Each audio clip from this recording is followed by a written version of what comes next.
Thank you all for coming and for making this event very successful. Thank you. As Scott said, I'm the president of the Atheist Community of San Jose. I will be your host this evening. It's one of the perks of being the president, you know. And I just wanted to say, if you have any issues with the way we're running the organization, please talk to Scott.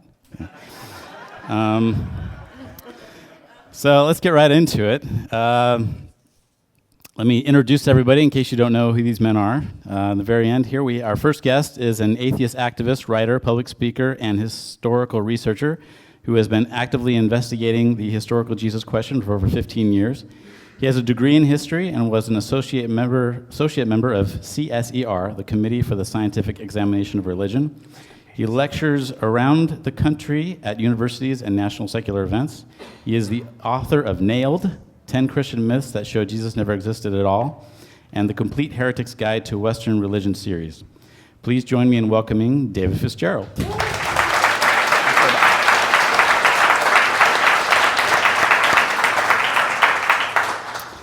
And our second guest, this is starting to feel like the dating games. Bachelor number 2. All right, our second guest has a Ph.D. in the history of philosophy from Columbia University and is a published philosopher and historian specializing in contemporary philosophy of naturalism and in Greco-Roman philosophy, science, and religion, and the origins of Christianity. He blogs regularly, lectures for community groups worldwide, and teaches courses online. He is the author of many books, including Sense and Goodness Without God, On the Historicity of Jesus, and Proving History, among many others. Please join me in welcoming Dr. Richard Carrier.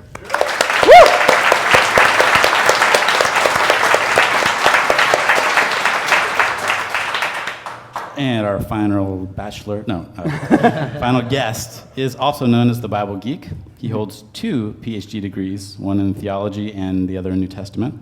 He has taught undergraduates, seminarians, and doctoral students. He served as pastor of the First Baptist Church of Montclair and as the director of the Center for Inquiry, Metro New York. His numerous books include Deconstructing Jesus, The Incredible Shrinking Son of Man, The Case Against the Case for Christ, among many others.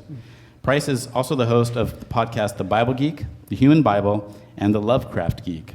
Please join me in welcoming Dr. Robert M. Price.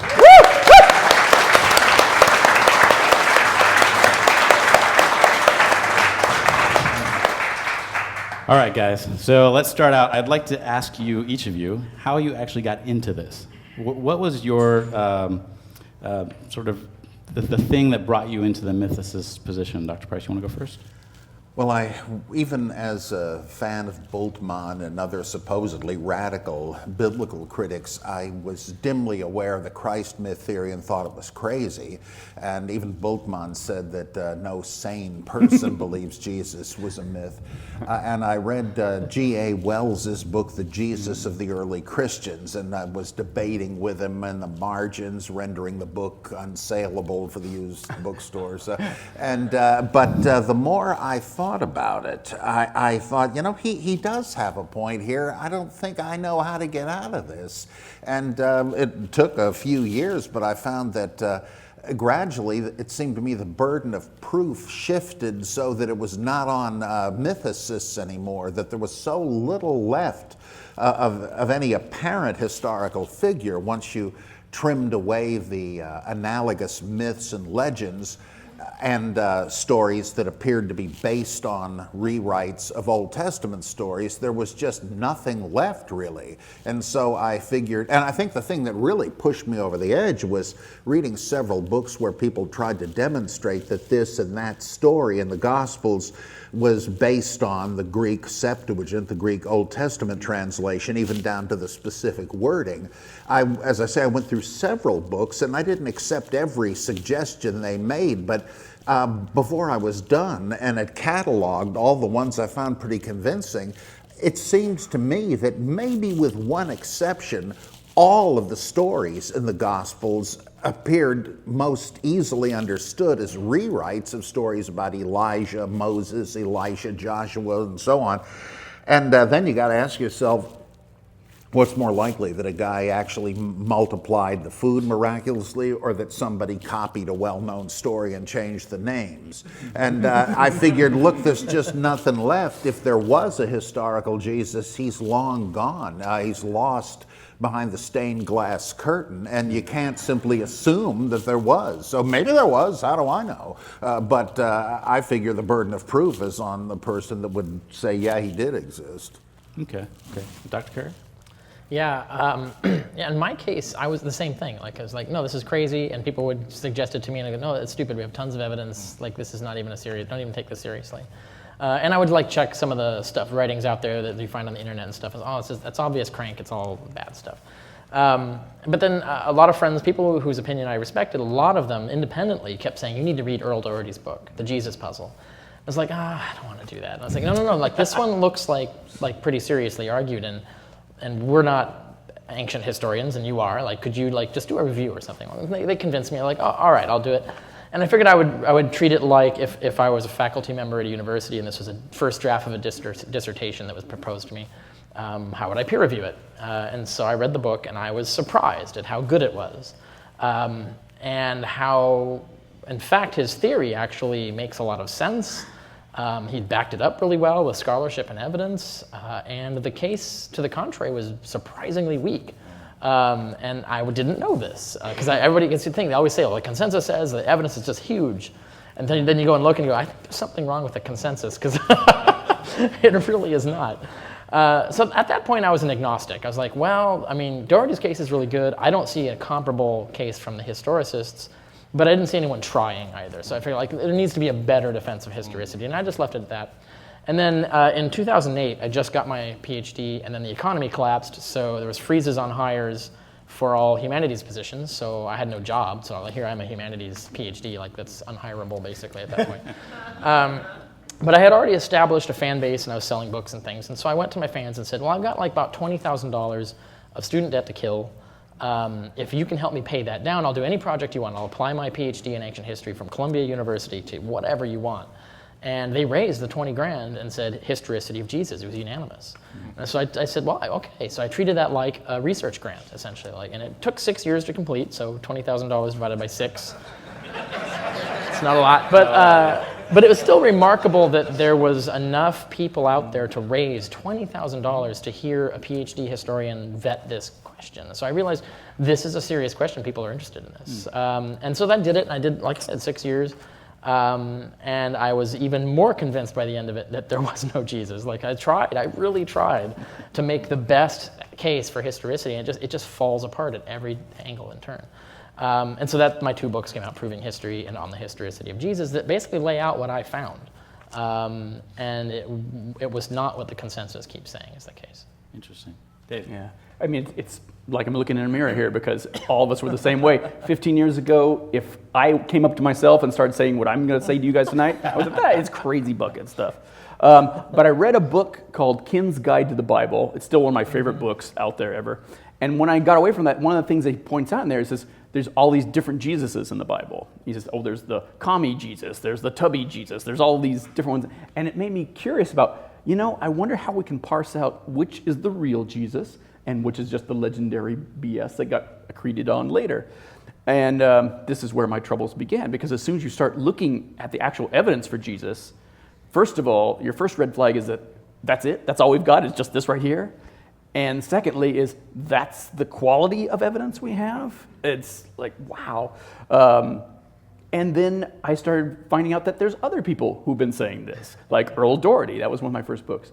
Robert Price, started reading his stuff.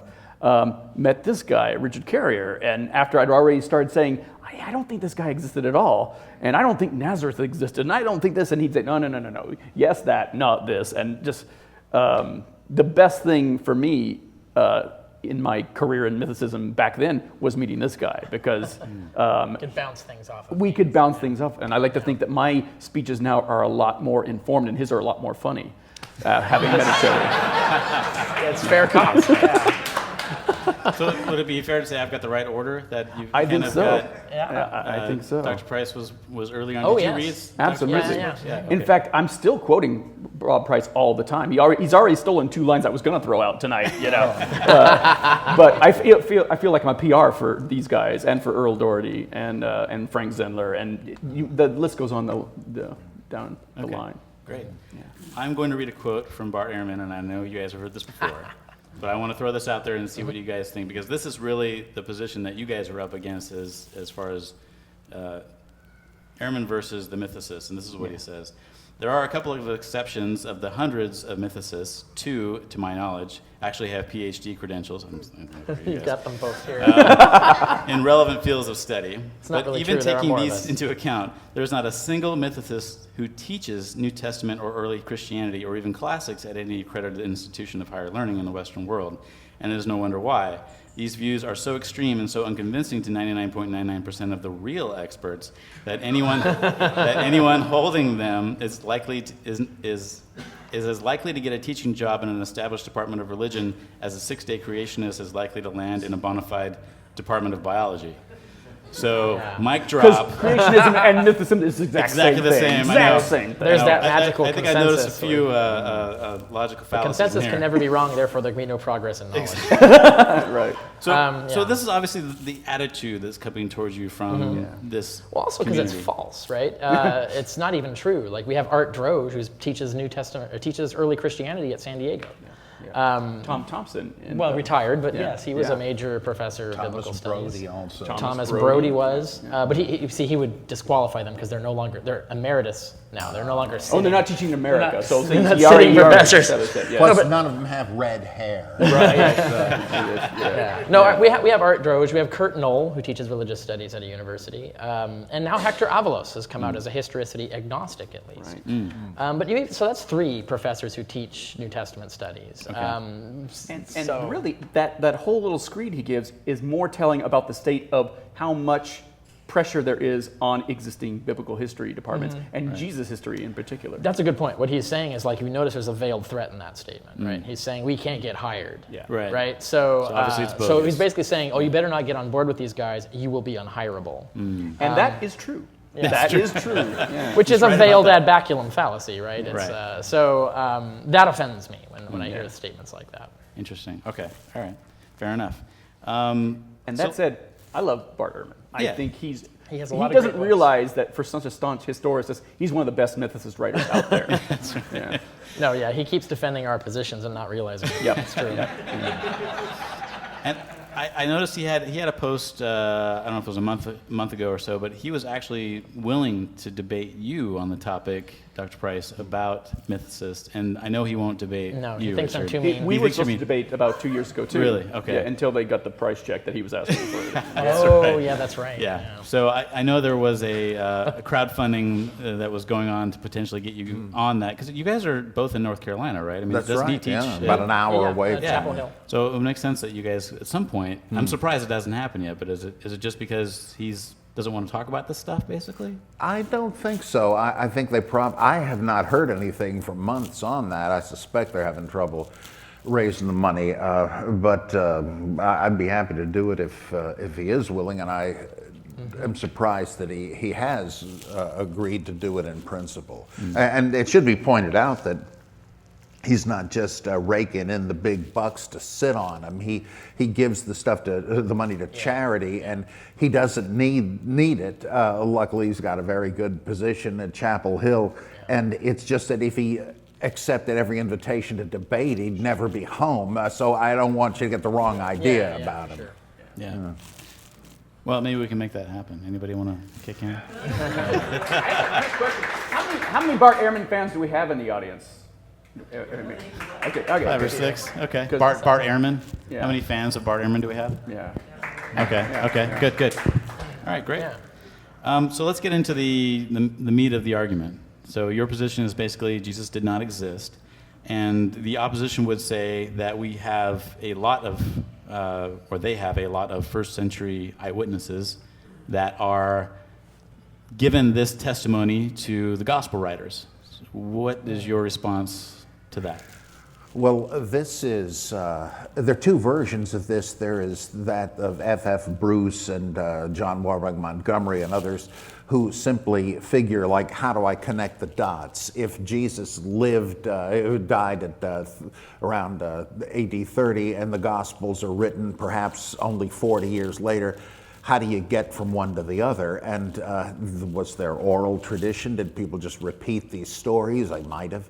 And so they basically argue, since that could be so, and since we already know there was a historical Jesus to be eyewitnessed by people, well, they must have passed this on, and the mere possibility starts to count as evidence. And what they're arguing is, well, you know, it's not out of the question that there could be eyewitness testimony, and so that real information could have been passed on, but the mere possibility is good enough for them, and they say, yeah, we know there was this kind of thing.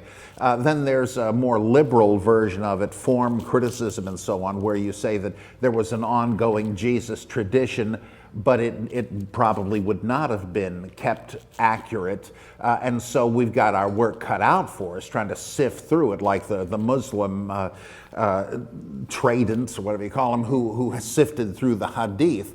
But you run into the same problem they did, that you may come up with some Jesus sayings and stories about him that cannot readily be debunked, but that doesn't mean whatever else is left over is true. You just may not have the ability to verify it. And I think people are now, a lot of scholars are beginning to rethink these criteria of authenticity. None of them really work, and but it is a connect the dots thing, and it's circular, it seems to me. So, Dr. Carey, we've talked before about how reliable these oral traditions are. Can you talk a little bit about that? Yeah. Well, yeah. I mean, first of all, because the reliability question is different. Like Bob said, there's a difference between people who think, oh, it was just reliably preserved, and people think, oh no, some of it was preserved, it just got layered with legend. And I think really the mainstream consensus is the layered with legend argument, and that's where we get to the criteria they developed to try and extract the kernels of truth from under the layers of legend. And that's really the mainstream view, right? That's the mainstream consensus that people should be citing and saying that, yeah, they all agree that there's tons of made-up stuff in the Gospels. Like let's just accept that. But there's still... As if the whole thing is made up from start to finish. That's where they don't go that far. Yeah. So they think you can extract stuff with these criteria. And as I found out for my research project, that was the first thing you do when you do a project like this is method. How do you answer this question? What methods are they using? What methods should we use? And that led to my book, Proving History, where I found that every single expert who wrote a dedicated study of the criteria as a methodology, every single one of them concluded they couldn't be used, that they were bogus, that they're fallacious or they're being applied incorrectly, that they can't be used to accomplish what people were saying. And so I cite all of them and discuss in detail, case by case by case, why that's not the case, why that doesn't work. So that leaves you with the conundrum, like, well, if you can't extract truth from it, how do you know there is any truth in there? How do you know it's not all made up? Using the same methods that were used to make up the made-up stuff that they agree is made up. Good question. So, David, forgeries. I mean, Bart Ehrman did a great book on forgeries. Yeah. What is your take on? Yeah, Forgery and Counterforgery is an awesome book. That's what we expect from Bart Ehrman. Yeah. We think, did Jesus exist? He must have done that on a weekend or farmed it out to a grad student or something, because we didn't expect him to agree with us. That's not why we hate that book. We were expecting an awesome We were expecting the best book. defense of historicity, and Yeah, we looking thought he'd to clear out all the deadwood for the crappy mythicism out there, like Joseph Atwill saying that, Constantine invented it, or Flavius Josephus invented it. Just crazy bucket stuff out there that needs to go away. Yeah. But anyway, when you want to get back to the oral tradition, the question is that even the question to ask? Because oral tradition, when we look at our Gospels, they all seem to be derived from the first Gospel, Mark. And there's nothing in Mark that doesn't look like it's complete literary fabrication. It's true, yeah. Yeah. Problematic. Yeah. Very problematic. Yeah, that's why there's the defense of Q, right? To try and extract another gospel out of I the feel ether. I feel like I'm these two guys anger translators. Like, Q, come on, there's no Q. That's just when Luke is stealing from Matthew and Mark. Yeah. Well, explain Q a little bit. I don't know if everybody knows about Q, but that's a hypothesized. Q is a hypothesized source, Kel from German meaning source, that they say, well, there's the traditions here that Matthew and Mark and Luke all share. And that's because they all use the same source, Q, Mark and Q. Here's the only problem is we've never found Q. As far as we know, it doesn't exist. And as Mark Goodacre and the Farrar hypothesis say, it makes more sense just to say that's where Luke is stealing from Matthew as well as from Mark. Makes perfect sense. Yeah, so you don't really need Q. Yeah. And actually, Bob and I disagree on this. Yeah, so Q fan. he's a Q fan, right? Whereas Q continues. Well, tell us why. It seems to me to be a more productive model for understanding the differences between the Gospels. To me, it appears that Mark consistently has a simpler or more primitive version, and that where Matthew and Luke differ, usually in different ways, it makes the most sense to say they didn't like what's in Mark and figured they had to change it. And it's true. That's Absolutely. definitely and then good evidence for that. And the problem I have with some of the other ones, that Matthew used Luke or that Luke used Matthew, though it certainly could be so, the differences seem, the explanations seem more far-fetched. You've got to say that one of their nativity stories is somehow a rewrite of the other one, and they're so different. Or the resurrection narratives, it just looks like if Matthew had Luke, he just cut out stuff he didn't like and replaced it. And where did they get the extra sayings and all that? And I think you wind up ultimately with a hypothetical source, the L source, the M source. You're still stuck wondering where they got the non-Markan stuff, or if Mark used the both of them, as some suggest. He's going to cut, I don't know which nativity story, let's cut them both out. Gee, these resurrection stories don't match, let the hell with both of them. The Sermon on the Mount, I'm running out of ink, forget it. I just can't understand and all these things that Matthew corrects me in, I'm just going to make the mistake, and he let him correct it later. That's the thing I don't. Matthew's constantly correcting Mark's mistakes about Judaism and first century thing. It's very hard for me to. I mean, Markan priority, the idea that Mark was the first gospel, that's been majority opinion for over 200 years now, I think. Yeah, but I've been burned by the consensus too many times. Well, true. But you're right. I agree with you. But that's why I think Q has been given such a free ride, because those two have been linked together for so long.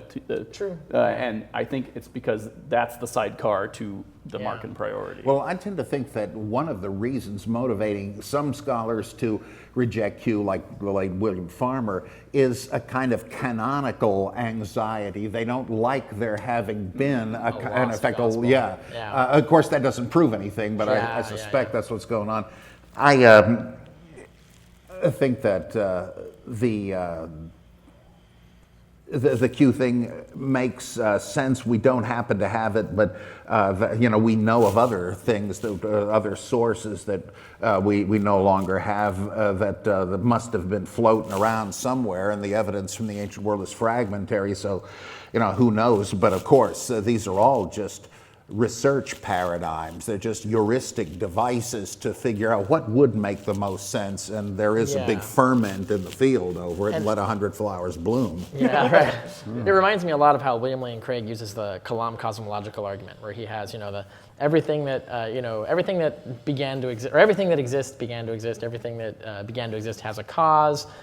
Wave the hands somewhere, don't pay attention, and then it must be God, right? So there's it sounds all very logical until there's this sort of nebulous point where suddenly it's no longer deductive logic, that somehow he just pulls God out of a hat as the only explanation. The solution is but there's something similar that goes on with Q studies, where even if you agree that Q exists, they say, oh yeah, Q exists, and then they wave their hands and somewhere. And of course, it comes from a years 30 AD Aramaic source written in Judea, and they're like, wait, what? Whoa, okay, what? Is that you talking? What? Yeah. So they want it to be it's clearly authoritative. It was written by eyewitnesses, written in the time of Jesus, and you can't establish that at all. It was clearly written in Greek, first of all. Clear. Yeah, there's nothing in the Gospels. If you just read them and knew nothing about them, they don't claim to be eyewitnesses. They don't read like eyewitnesses. In fact, the ones who are meant to be written by eyewitnesses are copying a guy who wasn't an eyewitness. He's not saying, "Hi, I'm Matthew, and this is my story." He's copying this guy who's not even supposed to be in the loop. Gee, I've forgotten everything Jesus said. Maybe I could use this book written by a guy who never met him. Yeah, I think that's what I'll do. Yes, exactly. So let's talk a little bit about eyewitnesses, because Who would be a good candidate of somebody that would be there at the time that should have written about it? I mean, the Jewish Sanhedrin was there. Sure. Did they never write anything down? They obviously said he was bogus, but... Oh, by the way, that was the consensus of scholars in the Sanhedrin, that Jesus should be put to death. So I guess we should go with the consensus of scholars. Well, it worked out eventually. But is there anybody else that should have written this we've got down? Peter, we've got James, the Just, all those guys who were leaders of the early Jerusalem church and were supposed to have been his friends and family plan. So one of those guys surely would have known, and yet when you hear Paul talk about them, he acts like those guys aren't even real Christians. It's like, I don't know who these guys are meant to be. They're nobody to me. It's like, okay, you just said he was the brother of the Lord a second ago, didn't that? And why are you constantly fighting with them from, throughout Galatians? It makes no sense. Plus, the lists of disciples don't quite agree from one gospel to another. And I tend to take Eisenman very seriously when he says a lot of these names seem to be duplicates of the same person, and that it looks like most of them have been derived from the list of Jesus' brothers in Mark chapter 6, I guess, and that there was all these Simons and 2 or 3 Judases and so forth. And the ones that have like 2 or 3 or 4 names, Yeah. Labanus or Thaddeus or Judas, Thomas, and this and that and the other. And then what do we know about any of them? All we think we know comes from the Peter passages, and Peter is just obviously a kind of Dr. Watson character. He's the straight man, seriously, or like Ananda in the Buddha stories. You need somebody to be wrong so that Jesus can say, no, let me set you straight for the benefit of the reader. Now the other ones, nothing really is ever said about him. John is like Robin to Peter's Batman in the book of Acts. What does he ever say? What does he ever do? And with the others, all the supposed information comes out of the apocryphal Acts of the 2nd and 3rd centuries, which everyone dismisses as outrageously legendary. Like Peter and Matthias go to the island of the cannibals and stuff like that. Just like the infancy gospel, the tales of young super Jesus growing up in Smallville, Jesus the menace killing his pushing him into the cornfield, and It's that kind of thing, and that's where do we get the idea that Paul was killed by Nero? Right. From the outrageously legendary Acts of Paul from the 2nd century, in which Paul dies and rises from the dead and ascends into heaven. This is historical tradition. We don't know a thing about these people. Oh, they must have told the truth because they were put to death for. We have no reason to believe that if these guys existed, they were martyred. Acts says that James, son of Zebedee, was. The other stuff, again, we get it from these crazy apocryphal Acts. We don't know what happened to these people. It's like saying, why would Frodo go to Mount Doom unless Gandalf was real? Exactly. Exactly. Yeah. That's a good point. So some of the other anchors, to give the historicity point, Jesus apparently had a brother. Is that... Did he now? Did he? Did he? Right.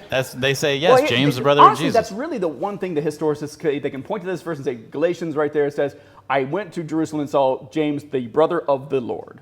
And now, your rebuttal, Dr. Kerry? Yeah, right. Well, I have my own particular rebuttal. There are many. I mean, Bob's actually studied several different answers to this. I think, the 2 things that I found, one is I found an article by Trudinger a while ago that pointed out that everybody's been translating the passage wrong. That they were mistranslating the Greek. The Greek actually says, I can't remember the exact wording, but it's saying basically that James is not an apostle. The James in that passage. I went there and didn't see any apostles, just James, the brother of the Lord. Yeah, right. I didn't see any apostles. I just saw this guy named James, a brother of the Lord. So that's problematic. But then, and here's the other thing: for apostles, for Paul, didn't mean 12 disciples. He never even uses the word disciples. Yeah, that's a good so point. for him, he's saying apostles are Christians. So he's saying that this guy's not even a Christian. He's just saying he's a brother of the Lord. Oh, no, because the apostles are the ones, as Paul says, who receive a revelation of the Lord. So they're the leaders of the movement. Okay. They're actually being sent by the Lord. That's what apostle Fair means. They're being sent by revelation. And that Paul says that, as I saw, revelation of Jesus, yada, yada. Yeah.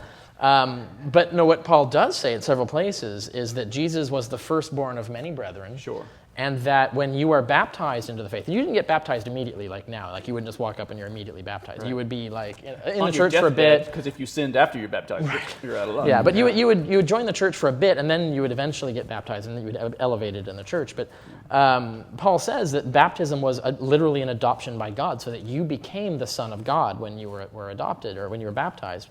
Which means, of course, if you're the son of God, you're the brother of the Son of God, right? So when you say brother of the Lord, what does he mean? Does he mean a baptized Christian? Is that what the Christians called themselves before they were called Christians? They were the brothers of the Lord. You can't brethren of the Lord that he talks about in the. Well, he didn't call them brethren of the Lord. I wish he did, though. That would have been great. That would have settled it. Yeah. 500 brethren, but yeah. Sure. But if you said brethren of the Lord there, this would be a done deal. But the point is, it's ambiguous, right? You don't know. Does he mean biological brother? Does he mean? But the thing that I find most compelling in that case is that. Okay, we know from Paul that everybody's brother of the Lord, that they're baptized, right? Because he spells out the theology of this. Which means that if he's going to talk about biological brothers of the Lord, he would need to make the distinction, right? Like, well, we said brother of the Lord. What do you mean? You mean like baptized Christian, like one of us, or do you mean like a biological brother? Like which brother of the Lord? And he would know that he'd have to make this distinction. So he would have said something like brother of the Lord in the flesh, or some way to specify, I got to make clear, because otherwise what I'm saying is ambiguous, and he would know this from within his church, it would be ambiguous. Yeah. Paul has no knowledge that it would be ambiguous, and yet the only thing that we can prove from Paul's letters is that he knows about baptized Christians being brothers of the Lord. We have no evidence in Paul that he knows about biological brothers. So if he only knows about one kind of brother of the Lord, deduction leads to the conclusion that he means baptized Christian. So that would be a special case to say that particular instance means biological brother. And that's what they're arguing. And as question as dodgy as that is, that's the closest we ever get to Paul saying anything that seems to connect Jesus to somebody real on earth. Right, an actual person. Right. There's another huge problem that Galatians appears to contain certain anti-Marcionite interpolations. One way you can tell, this would have happened before any of our copies, so you can't actually point to copies, but there aren't any from the crucial period. Tertullian argues against Marcion, and he zeroes in on Galatians, and he says, well, look what it says about Paul's visit to Jerusalem, and in our Galatians, there were two of them, but he doesn't say first or second, just the visit. And if he was reading the text we have, he would surely have dealt with this, with a Cephas and James, the Lord's brother, but he doesn't mention it. I mean, that would have really sealed his argument, so it kind of looks like, a la Bart's great book, The Orthodox Corruption of Scripture, this was interpolated, and that's the verse that says the brother of the Lord. Interestingly, not the brother of Jesus. Right. But so it sounds sort of like a title. And similarly, in the beginning of the thing, he says, in the fullness of time, God sent forth his son, born of a woman, born under law. Now, that's a detail you're going to want to put in there. The guy I'm talking about, he was born. Yes. Pinpoint accuracy. You'd only Biblical put that prophecy. in if it were under debate. And Marcion said he wasn't born. He was sort of half a phantom and descended in the guise of an adult. And so surely that's what's going on there. Somebody's trying to undercut this by adding these bits and pieces in.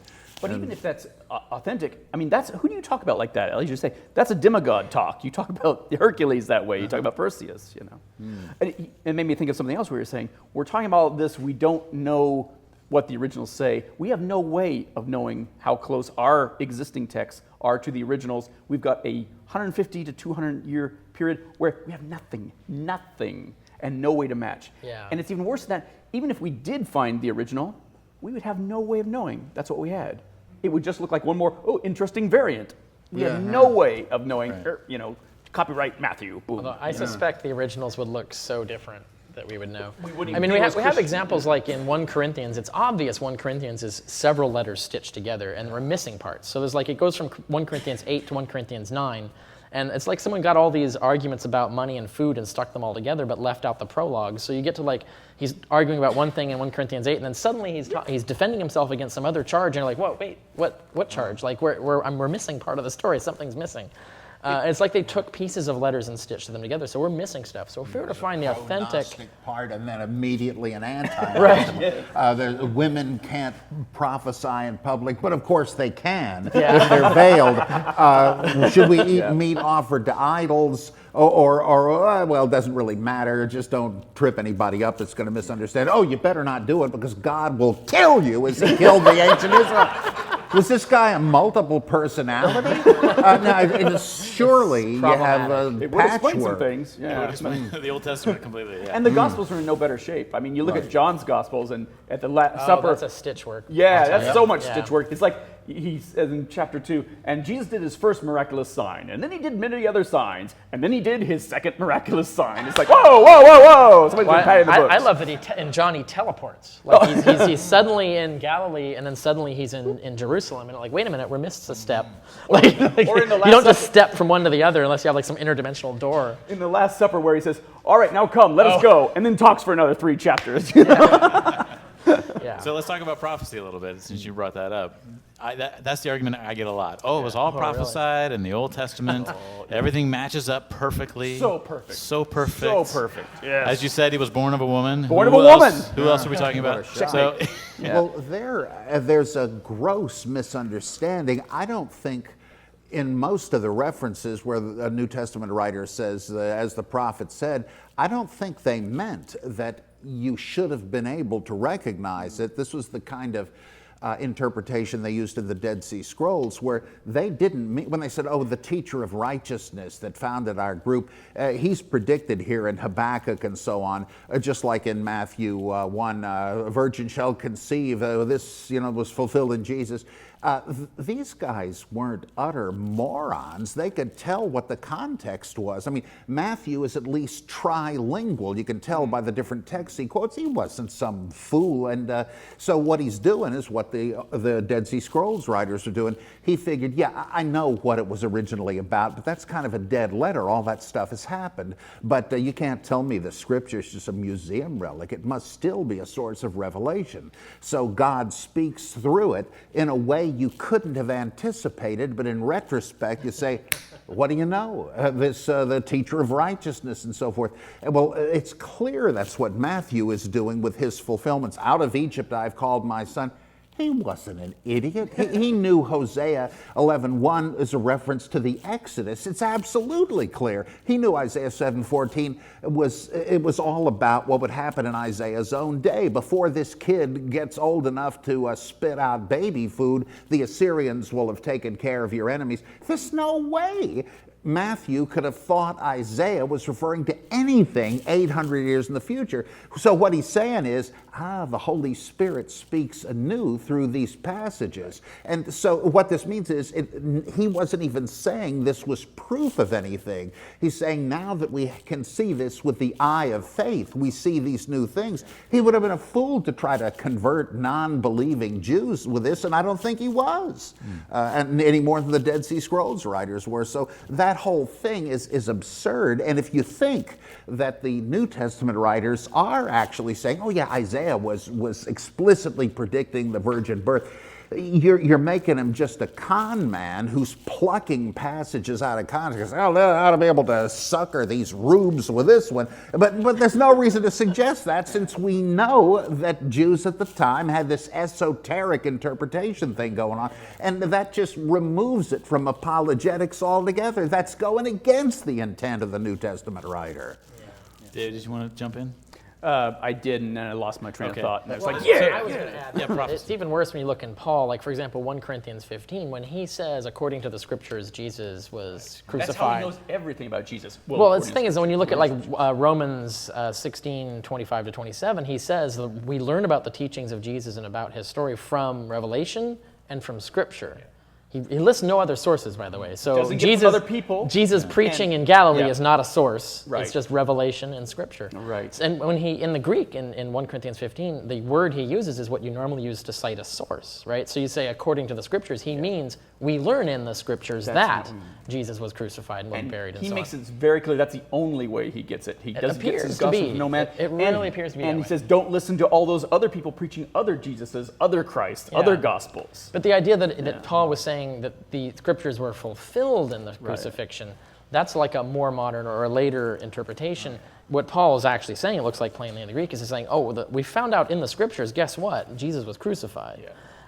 It's not that it was fulfilled, it's that that's their source material. Yeah, they weren't taking events known to have happened or even believed to have happened. Well, we know that Jesus and his family went to Egypt, and by golly, I bet that was being predicted. And I was like, no, they got the whole idea from this esoteric reading of Hosea 11:1. And Earl Doherty really opened my eyes to this one.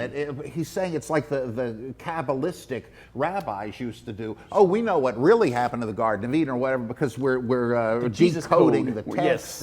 And so they embellished it in all good faith. That was just their method, which is not reliable.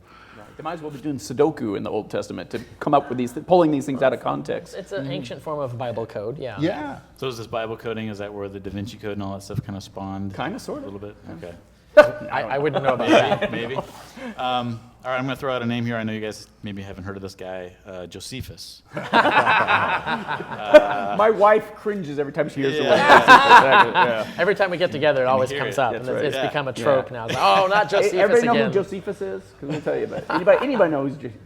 So, Go ahead. So Josephus is this first century Jewish historian, and the reason we pay any attention to him at all is because he's the only historian in the entire first century who actually seems to be explicitly referring to Jesus.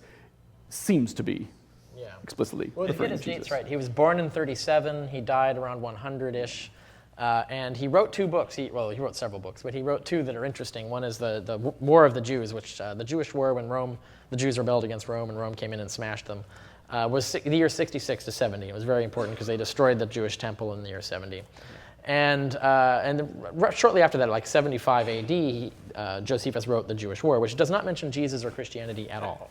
And then in 93, he wrote a whole history of the Jews, which is like from Old Testament times to the present, which he includes material from the Jewish War. And then suddenly we find passages about Jesus in there too. Very depressing chapter. Here's a massacre here, all the Jews get kicked out. And right in the middle of all this is this beautiful little commercial for Jesus, talking about how awesome Jesus full-on is. commercial for Jesus. Now, apparently there's 2 There's mentions. 2 passages, but let's talk about the first one first and Okay. the second one second. Yeah. So the testimonium Flavinium is what they call it. And it's ridiculous. Flavianum. It sticks out like a Britney Spears video in the middle of a funeral is what I like to say. Because it has absolutely nothing to do with the passage around it. And it's saying stuff that clearly a Jew never, ever wrote. He was the Messiah. Hallelujah. And he did this and 10,000 other wonderful things. He's gushing. He's totally The scriptures fangirling predicted everything over Jesus. about him. Yeah. And when our men crucified him, the people who loved him did not abandon him, and that's why his tribe is called this to the day.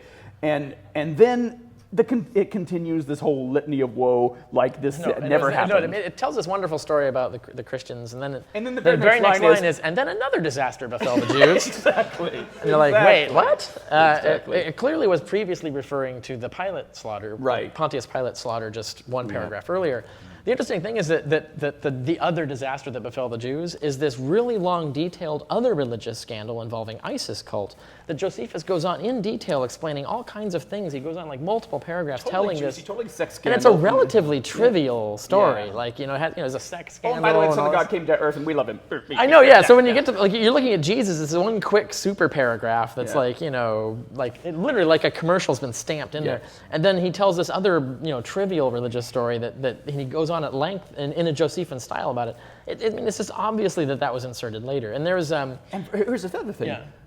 People, especially early church fathers, loved Josephus. They really got him for references for everything. And yet for 500 years of Christian history, nobody knows about this passage except one guy, Eusebius of Caesarea, not even the guy who owned his library before him, who says things like, well, of course Jesus did wonderful things, but what other source do we have but the Gospels? It's like, wait, it's right here, boom. Yeah, well, the other thing is, it's problematic with the consensus thing because a lot of people will cite the consensus as being in favor of some version of the testimonium being authentic. We just have to take out the parts that's obviously forgery, and we'll be left with the real that. one. But that consensus was often based on the belief that we had an Arabic translation of one of the earlier versions origins of Josephus. That has since been debunked. Sure. It was shown that the Arabic actually comes from Eusebius, who's the guy who Who's first discovered this passage. Discovered it. Yeah. Yeah, right. And so, but the thing is that those old opinions that you find in the literature were based on a false piece of information. Yeah. So you often hear like historicists, especially fundamentalists, will cite, well, look at I'll name all these great Josephine scholars who are back this passage. Yeah, but they were all basing that. You look at the date that was written. They were basing it on the Pines hypothesis, which is the Arabic passage. Alice Wheely refuted that 10 years ago. And even Pines cautioned people saying, no, I'm not saying that this is the original. Yeah. Yeah. Well, they ran with I it. must point out that scholar, you pronounce his name Shlomo Penis. Is that right? Yeah, Really? I'm afraid you do. I did not know that. I'm never gonna refer to him again. Pinchas or Pinchas. Phineas, but it's actually Shlomo Penis. I call him Phineas from Just in the service of accuracy. Thank you for noting that. Yeah.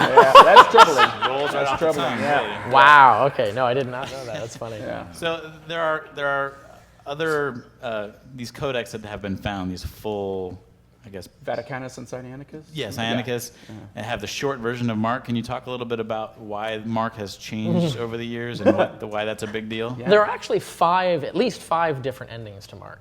Honest Bibles will mention two of them, maybe three. But they'll skip the other two because they're just we just don't want to admit those exist. Originally, it appears that Mark ended with the verse, and the women ran away from the empty tomb screaming like silly ninnies and told no one. And that's how the gospel ends, period, full stop. But Christians didn't like that. Yeah, so they added some we've got stuff. it at least. Yeah. So did Matthew and Luke. And Right, yeah. And John. Right. And this is more interesting than is often acknowledged because it's not as if Matthew, Luke, and John simply supplement Mark and add on to it. They have to reverse the ending of Mark, where pointedly we're told the women did not deliver the message to the disciples to meet him in Galilee.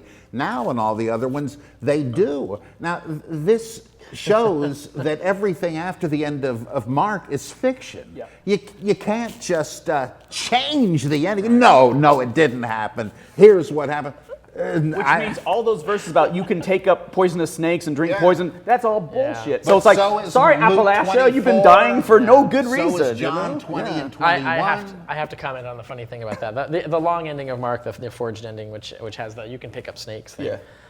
One of the best articles I read about the authenticity of this was in it was the Journal of Pentecostal Theology or something like that. And it's these Pentecostal scholars that tried really, really hard to prove that it was authentic, and they go through all the evidence and all the arguments, and they were just too honest to admit. And they said, he looked at all the evidence, and they document everything. So it's like the best argument, or best article for this. And they say, it was definitely forged, it was definitely added later, we just can't defend that. But then they tack on at the end of this, but the forgery was inspired by God, so we're okay. You can't win with these people. Perfect. It seems to invite suspicion when the word Oldsmobile appears in the text. This is what I gotta say, as a biblical atheist / biblical scholar enthusiast anyway, it drives me crazy that we have to know their damn book better than they do. And they don't care. They don't care. They feel like Christianity is floating above the Bible. Oh, we know it's written fallible and it's full of mistakes and it's crazy and could never have happened. But yet somehow, connect the dots. Magic fixes Connect everything. the dots. That's something that when I have been watching debates about the resurrection and the massive amounts of evidence you have for the resurrection, so much evidence, because the Gospels prove themselves. That's how And it the works. Old Testament proves the Gospels because Right. they predicted it, and the Gospels. It's just like a tennis match. It's like this proves that, and that proves that. Right. But I've always thought, well, what is more likely? Because they always say that that's the most likely conclusion for the evidence. And Thank you, I've William always Lane thought, Craig. There's no other way that exactly. story could happen except That's it the guy. really happened. So when I look at it, I go, well, couldn't he have possibly survived his injuries? I think we know that people have survived crucifixion. There are definite hints in all four Gospels that there was an earlier version in which that happens. Like, why does Matthew say that Joseph of Arimathea was wealthy? And is it because he's thinking of Isaiah 53? He was buried with the wicked and a rich man in his death. No, he doesn't mention it, and he certainly doesn't think Joseph was wicked. I think the reason is that in some ancient novels from about the same period, you had premature burials of people thought to have been dead, but they started to wake up and they were put in tombs of the wealthy, and these grave robbers see, hey, this rich guy's tomb is now sealed. There must be all kinds of great funerary tokens in there, like, the pharaohs and so on. And let's break in and steal the stuff. And when they get in there, they find somebody who is snapping out of it. They say, oh my God, we got a witness here. And they kidnap her and take her away. And then her fiance or husband comes to mourn. Where's my wife? The gods must have taken her up. Oh no, she was kidnapped. And this happens. There's at least 3 of these I can think of. Well, that's why Joseph of Arimathea is said to be rich, to provide the narrative motive for somebody to open the tomb, and Jesus gets out. It doesn't say that anymore, right? But there are these vestiges. Otherwise, what's the point of that? Or the business where Pilate says, what, he's dead already? Yeah. When's the other shoe going to drop? Well, originally it would have turned out that, he was drugged on the cross, and what was that all about? What's the point otherwise? Or the mockers, let this Messiah, King of Israel, come down alive from the cross and we'll believe. Hint, hint. That's exactly what's going to happen. Jesus is in Gethsemane. Spare me this. Jesus is not going to get an answer from God. Well, originally he did. He got out of it, and so on and so on. Or when he appears to the disciples in Luke 24, no ghost has flesh and bones as you see that I have. This is exactly like Apollonius of Tyana, who's escaped a trial before Caesar, teleports across the Mediterranean to his waiting disciples who figure, well, he's got to be dead. This is his ghost. And Apollonius says, no, take hold of me and see. I'm not just a shade Persephone has let out of her realm for a final farewell. And they say, oh my God, what do you know? He's still alive. Not dead and resurrected, and it's not clear that Luke doesn't mean that. And so there's several indications that somebody was telling the story of a seeming death. I think that was hardened into a real death and resurrection under the influence of the mystery religions, so that you could participate in it and die and rise with Christ, as in Romans 6. But there's a lot of clues that it once read differently. So what about Apollonius of Tyana? Is that a very similar, because I think Ehrman said that they're very similar stories. Oh yeah. For sure. This was, let me turn it over to a guy who knows more about this than me. No, I'm less interested in that one because it's funny that Alan Cameron wrote a book called on ancient mythography, Greco-Roman mythography. And he has a whole chapter in there about made-up sources. So apparently this was a common thing to do in mythography. You're writing a story like this, you would just make sources up. You just name them. You invent a book, invent an author. And yet, those are still better sources than what we have for our Gospels. But you have, for Apollonius, the only source we have for any detail of him is a 3rd century book by Philostratus. And Philostratus cites these 2 eyewitnesses who wrote these books, and Alan Cameron says, this looks like totally like these are made-up sources. We've never heard of these guys before, no evidence that they existed. So it's entirely possible that the Apollonius' story was invented too late to be an influence on Christianity. Now, I don't think the contrary argument holds up either, that I don't think they would write an Apollonius story based on the Christian Gospels. Most people wouldn't even know the Christian Gospels. They would never, Christianity was so off the radar. I mean, even Pliny the Younger in the early 2nd century, and he was like the most educated, greatest legal scholar who'd been like the attorney general and the chief of police, and like he'd governed multiple provinces, and he'd never heard of them and had no idea what they believed or anything. That's a hit and a half right there. So no one's borrowing this stuff from Christians. They had no idea about the Christian stuff. It's just these were trends that existed in the air, and these different religions were picking them up. Christianity was just one of these religions that was picking up these ideas and drawing them in. From that text, right. It just shows the kind of story exactly. we're dealing with. And that's what I think. It's just that if it doesn't mean that he died and rose, but rather cheated death in the one story, if another one sounds so much like it, it's like these stories where Jesus raises the son of the widow of Nain, or the daughter of Jairus, or Lazarus. And he says, oh, she's not dead. She's only asleep, and so forth. And then you read several other ancient Hellenistic stories where it's explicit that somebody is thought to be be dead, but rescued from premature burial. Not even the novels, like their medical textbooks. Tons of examples, yeah. And so then you start looking at the Gospels and saying, I don't think they meant that this person was dead. It's the same sort of thing with the Luke 24 thing about Jesus. Is this really saying Jesus came back to life from being dead? Not that clear. In fact, I think that's why John has this business of Jesus getting harpooned in the side, in the heart, and all that. And water pouring out. Yeah. You notice in Luke 24, Jesus appears and says, touch me and see, and he shows him his hands and feet. But in John, you have the same basic story, but he shows him his hands and side. And Thomas says, well, I'm not going to believe it unless I put my finger into the nail wound. Why does he change it? Well, because the issue is no longer that he's not a ghost, he's flesh and blood. Now the issue is he was dead, but he's back. You see these wounds. Not just he's corporeal, but he's got mortal wounds. And so he's combating the idea that some had that Jesus simply cheated death and survived it. So this, and we know this was, other people believe this. There were so many different views of Jesus and Christianity. Yeah. And considering Christianity, you said started out sort of fringe, pretty low key. Would you say that way for 300 years? Yeah. Would you say that without Constantine's blessing or his bump, it may have died out? Absolutely. Or it would just sort of become yet another of many, Yeah. right? It would have just been another cult. It would have been like ISIS cult, Mithras cult, and so on. Probably even smaller than those. Yeah. And it would have stayed that way. It might have died out. If, There were a lot of You can't really factors, predict hundreds of years in the future Yeah. how things would have gone.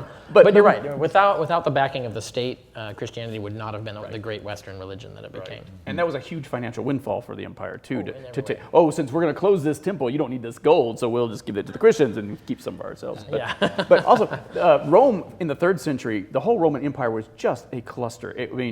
50 years of civil war, rampant inflation, empire after emperor after emperor after getting killed. I mean, the whole place was just going to hell in a handbasket. Yeah, it's important to note. I mean, a lot of people will say Christianity caused the fall of the Roman Empire.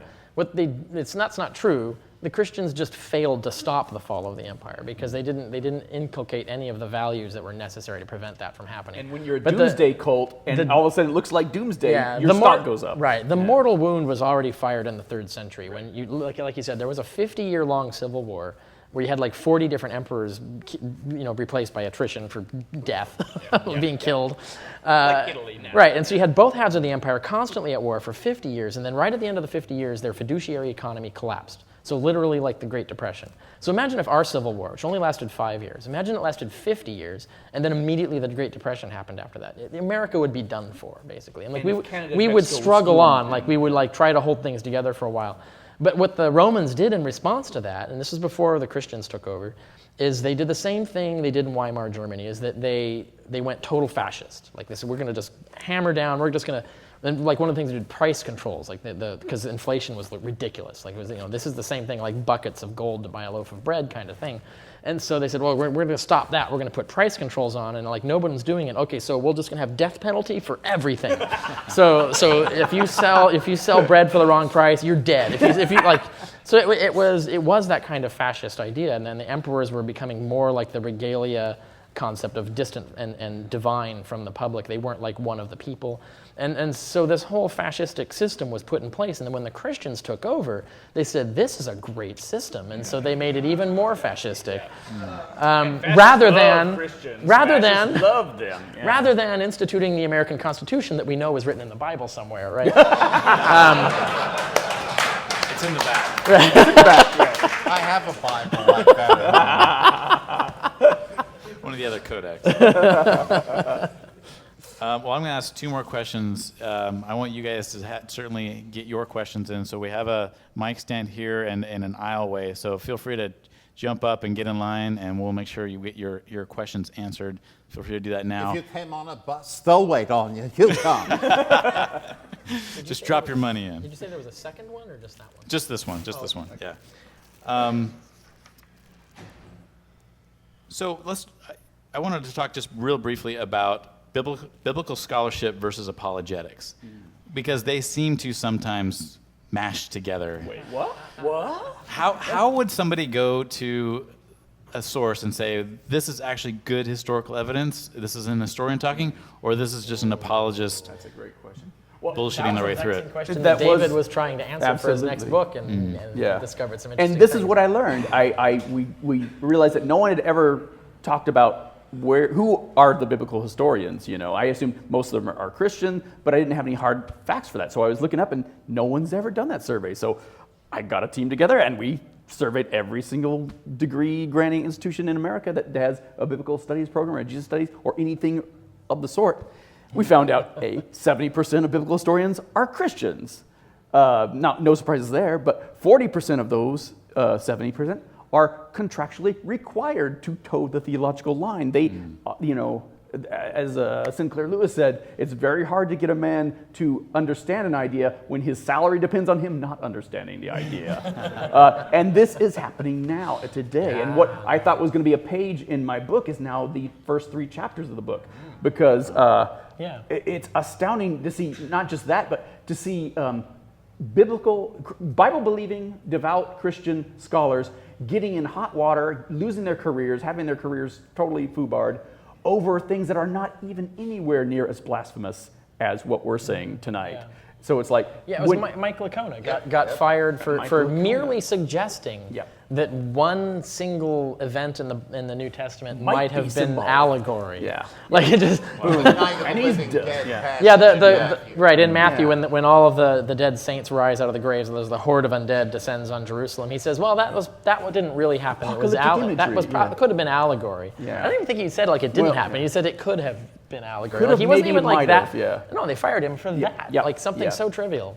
Yeah. And something where there's clearly no historical evidence for I know, whatsoever. We have so much evidence for these loser messiahs and less interesting messiahs, Yeah. and just mundane things going on in Jerusalem, and everybody else missed this apocalypse happening right in downtown Jerusalem. There's no passage about that in Josephus for sure. And it's funny, when I talk to Christians about this and I say, oh, well, all the tombs in Jerusalem opened up and then the saints came out and appeared to many, and they say, oh, no, you're making a straw man argument. No, I'm reading it word for word out of your own damn book, Yeah. But no, to answer your question, though, how do you tell the difference? This is a good point, because one thing we've seen happen over the last 20 or 30 years, and I noticed this in the whole field of apologetics. It's funny that when you go look at Muslim apologetics, because Muslim apologetics looks like Christian apologetics did 50 years ago.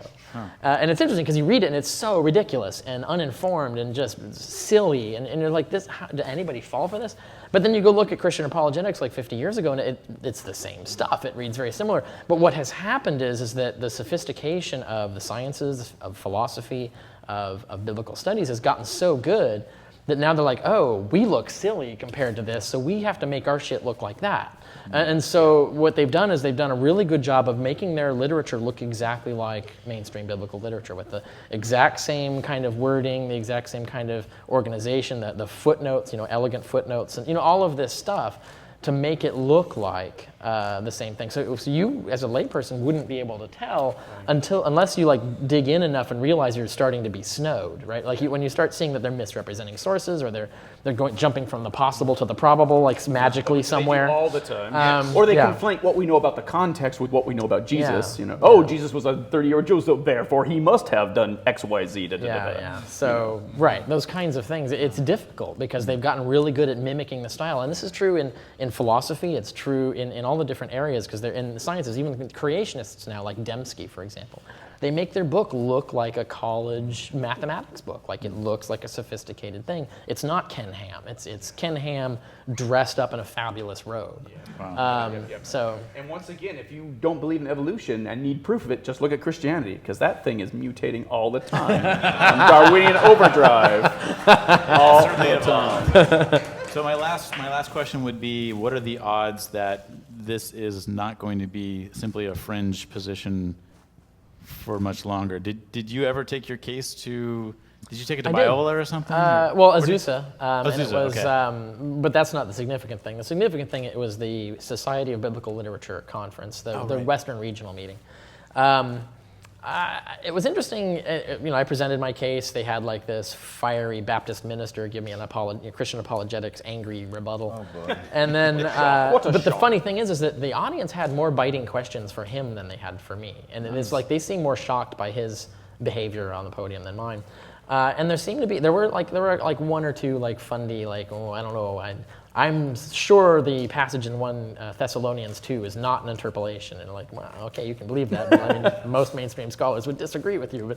But, so I had some of that, but there were a lot of scholars who were very receptive to the idea, and it was like they were like deer in headlights, like they hadn't heard this before. So I think the biggest problem is that no one wants to signal boost it because they're afraid of what's going to happen when a lot of, especially younger scholars, read this and they go, you know what, this actually kind of makes sense. And they don't want that to happen. But so the cracks are showing. The cracks are, and we're having more and more. I mean, we've got, like I said, we've got Droge, we've got Knoll, we've got Hector Avalos coming out. And this shouldn't be and doesn't have to be a fight between historicists and mythicists. It's a fight between those who say, well, right or wrong, this theory needs to be taken seriously, like Philip Davies does. Oh, Philip Davies is a good example. And those who just dismiss it out of hand. Yeah, I mean, Philip Davies sort of chastised Bart Ehrman for being too polemic about this, and he says, you know what, like our whole field couldn't. I mean, he said something literally like, our field isn't even respectable if we don't take the Jesus myth theory seriously.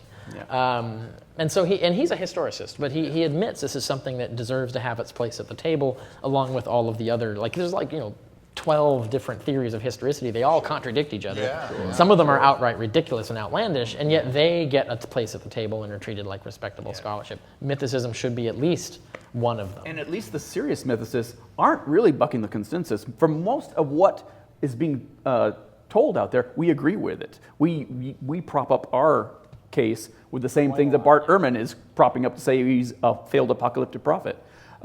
The difference is we take our conclusions just a little bit further than they do.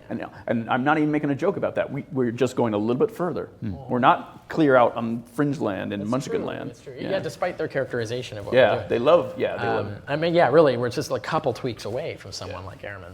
In Deconstructing Jesus, a large part of what I'm trying to say is that if you look at things like Burton Mack's books and John Dominic Crossan, you see where they should go next, but they don't.